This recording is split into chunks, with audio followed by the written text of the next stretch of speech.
Para pemirsa yang tercinta, dalam acara Leha-Leha hari ini, Wang Lei akan memperkenalkan sedikit pengetahuan tentang Konferensi Asia Afrika atau KAA kepada Anda. Presiden Indonesia Jokowi baru saja mengadakan kunjungan kenegaraan ke Tiongkok pada Maret 2015. Nah, sekarang April 2015, Presiden Tiongkok Xi Jinping berkunjung ke Indonesia lagi, khusus menghadiri KAA sekaligus acara peringatan 60 tahun KAA. Nah, para pemirsa, seberapa tahukah Anda tentang KAA? Coba lihat liputan wartawan kami. Halo pemirsa, pada 18 April 1955, Konferensi Asia Afrika atau KAA pertama dibuka di kota Bandung. Tahun 2015 ini adalah peringatan 60 tahun pengadaan KAA. Emangnya penting untuk diperingati? Penting banget, karena dalam konferensi tersebut dibahas masalah-masalah imperialisme, kedaulatan negara, sosial budaya, sampai ekonomi di kalangan negara-negara Asia dan Afrika demi terwujudnya perdamaian dunia. KAA memiliki arti yang teramat penting bagi negara Tiongkok yang didirikan pada tahun 1949. Ketika itu, Tiongkok masih cukup asing di negara-negara dunia. Sampai beberapa negara peserta KAA menolak kehadiran Tiongkok dalam KAA. Syukurlah Presiden pertama Indonesia, Bung Karno, mempertahankan pendiriannya untuk mengundang delegasi Tiongkok untuk menghadiri KAA. Tiongkok pun ikut serta dalam konferensi ini. Sebenarnya banyak negara-negara peserta yang tidak setuju akan kehadiran Tiongkok. Tapi Presiden Soekarno dengan lantang mengatakan bahwa tanpa Tiongkok maka tidak ada Asia. Di tengah lingkungan internasional yang cukup rumit dan persepsi keliru negara-negara dunia pada Tiongkok, Perdana Menteri Tiongkok saat itu, Zhou Enlai, selaku Ketua Delegasi Tiongkok untuk KAA, mengatakan bahwa Tiongkok hadir di sini untuk mencari persatuan, tapi bukan pertengkaran. Perkataan Zhou Enlai itu segera mengundang perhatian dunia. Akhirnya, semangat Bandung atau Tasasila Bandung justru lahir berdasarkan 5 prinsip hidup berdampingan secara damai yang dikemukakan oleh delegasi Tiongkok untuk KAA. Walau ditentang banyak negara, tapi Perdana Menteri Tiongkok pada saat itu, Zhou Enlai, hadir dalam KAA dan membawa pesan perdamaian melalui pidatonya.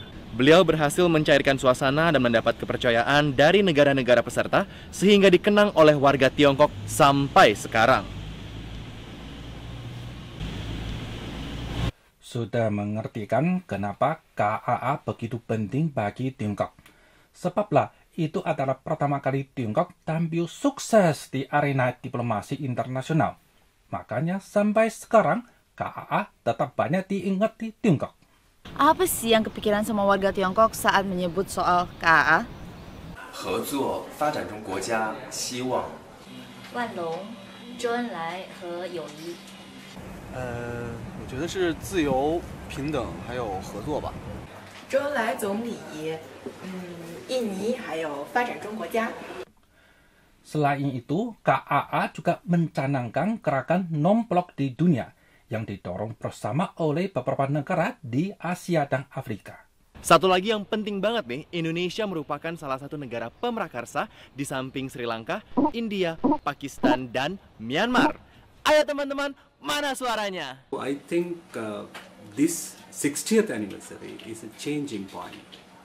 And the other point is the Sri Lanka, the present government. The present government, the foreign policy is going towards a non-alignment movement.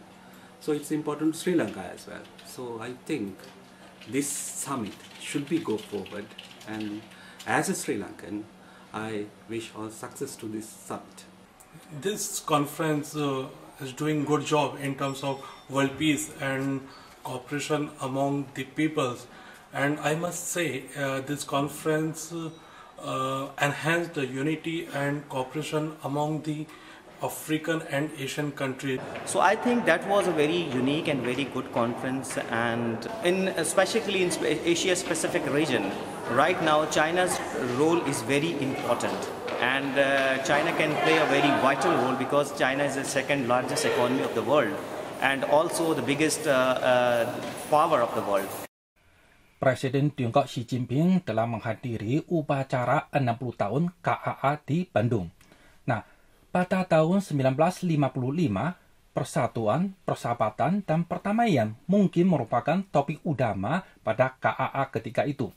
Nah, sekarang pembangunan atau kerjasama secara menang bersama adalah norma baru bagi rakyat Asia dan Afrika. Strategi satu sabuk dan satu jalan dan pembentukan Bank Investasi Infrastruktur Asia diyakini akan mendatangkan banyak peluang kepada pembangunan Asia dan Afrika. Maka kebijakan-kebijakan tersebut yang dikemukakan oleh Tiongkok boleh dikatakan sebagai warisan atau lanjutan dari KAA.